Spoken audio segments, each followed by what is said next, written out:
Hi friends, welcome to my YouTube channel science for railways. ఈరోజు మనం 18th ఫిబ్రవరి రోజు జరిగిన ఫస్ట్ షిఫ్ట్ ఏఎల్పి సిబిటి 1లో అడిగిన క్వశ్చన్స్ గురించి మనం క్లియర్గా డిస్కస్ చేసుకుందాం. సో టుడే ఫస్ట్ షిఫ్ట్ రాశాను. I attempted 60 questions. Overall easy to moderate. Science and current affairs కలిపి మొత్తం మనకి 10 క్వశ్చన్స్ వాడు అడిగాడు. రీజనింగ్, మ్యాథ్స్ అండ్ రీజనింగ్ కలిపి మొత్తం 65 క్వశ్చన్స్ ఉన్నాయి. రీజనింగ్లో ఎక్కువగా ఆల్ఫాబెట్స్ అండ్ పజిల్స్ అడిగాడు.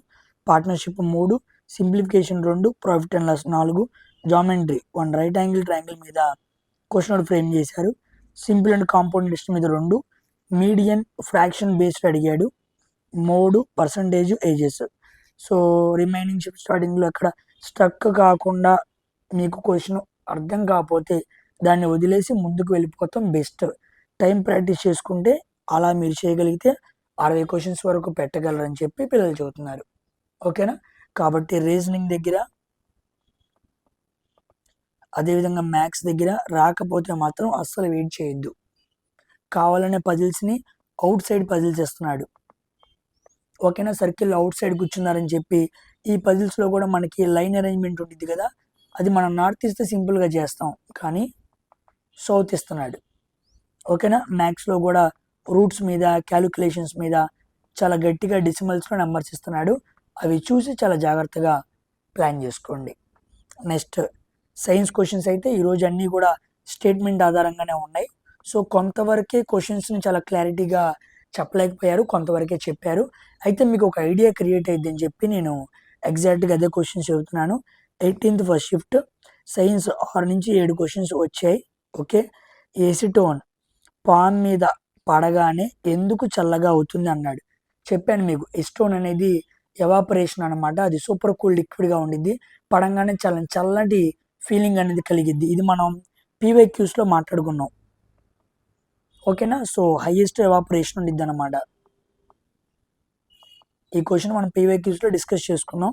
కాన్కేవ్ లెన్స్ ఇమేజ్ ఆబ్టైన్ చేస్తుంది. కాన్కేవ్ లెన్స్ అనేది ఏ రకమైన ఇమేజ్ని ఆబ్టైన్ చేస్తుంది అన్నాడు. కాన్కేవ్ లెన్స్ అంటే ఎప్పుడు కూడా virtual and direct. Next ethanol application అని ఇచ్చి స్టేట్మెంట్ ఇచ్చారు లైక్ ఆల్కహాల్ అని. ఓకే, ఇథనాల్ గురించి C2H5OH దీని గురించి ఇచ్చి దీని అప్లికేషన్ ఏంటి అని చెప్పి ఇది ఒక ఆల్కహాలా సంథింగ్ ఏదో ఒక కాంపౌండ్తో దీన్ని అడిగి ఉంటాడు. ఆల్డిహైడా సంథింగ్ అలా ఏమైనా అడిగాడేమో. అప్లికేషన్ బేస్డ్గా అడిగాడు అనమాట. సో ఆల్కహాల్లో తక్కువ కంటెంట్, ఎక్కువ కంటెంట్ ఉంటే హెల్తీగా అని 4 స్టేట్మెంట్స్ ఇచ్చాడనమాట. ఓకే, ఇథనాల్ అప్లికేషన్ ఇచ్చి స్టేట్మెంట్స్లో ఇచ్చారు ఆల్కహాల్ తక్కువ కంటెంట్ అండ్ ఎక్కువ కంటెంట్. ఆల్కహాల్లో కంటెంట్ ఎలా ఉండాలి, ఎక్కువ ఉంటే మంచిదా తక్కువ ఉంటే మంచిదా అనే స్టేట్మెంట్ ఆధారంగా అడిగాడు అనమాట. క్వశ్చన్ బాగా అడిగాడు. లింఫ్ శోషరసం, లింఫ్ యొక్క ఫంక్షన్ అని ఇచ్చి 4 స్టేట్మెంట్స్ ఇచ్చాడు. మనం లింఫ్ మాట్లాడుకున్నాం కదా, ఎంజైమ్స్, ప్రోటీన్స్ లాంటి వాటిని ట్రాన్స్పోర్ట్ చేయడానికి ఉపయోగపడుతూ ఉండిద్ది, ఇంటెస్టైన్ నుంచి రిలీజ్ అయ్యిద్ది అని చెప్పి లింఫ్ గురించి మనకి కొన్ని ప్రాపర్టీస్ మాట్లాడుకున్నాం. వాటి మీద శోషరసానికి సంబంధించి కానిదేంటి అని ఒక అడగడం జరిగింది.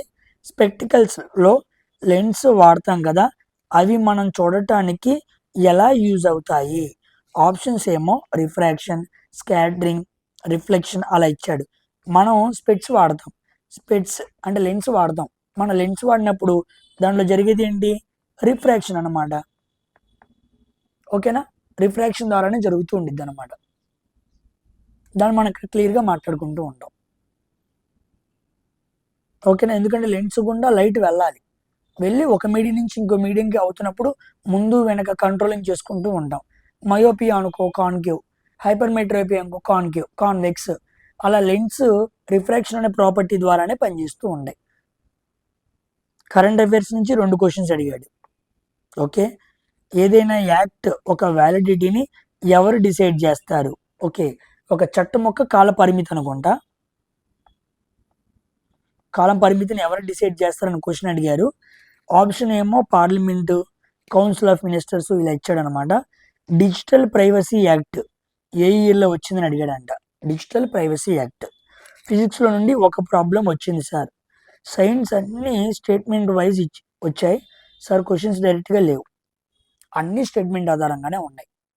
చూసి వెంటనే పెట్టేలాగైతే ఏమీ లేవు.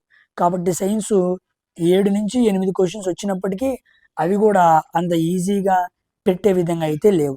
కాబట్టి జాగ్రత్తగా చూసుకొని మిస్టేక్స్ ఏమీ లేకుండా చాలా జాగ్రత్తగా సాల్వ్ చేయండి. సెకండ్ అండ్ థర్డ్ షిఫ్ట్లో ఉన్న పిల్లలు కూడా ఈ క్వశ్చన్స్ చూసి ఆ కాన్సెప్ట్స్ని ఒకసారి మెల్లిగా రివిజన్ చేసుకోండి. ఓకేనా? Next second and third shift అనాలిసిస్లో ఒకవేళ పిల్లలు నాకు క్వశ్చన్స్ సెండ్ చేస్తే ఆ అనాలిసిస్లో కలుద్దాం. బాయ్.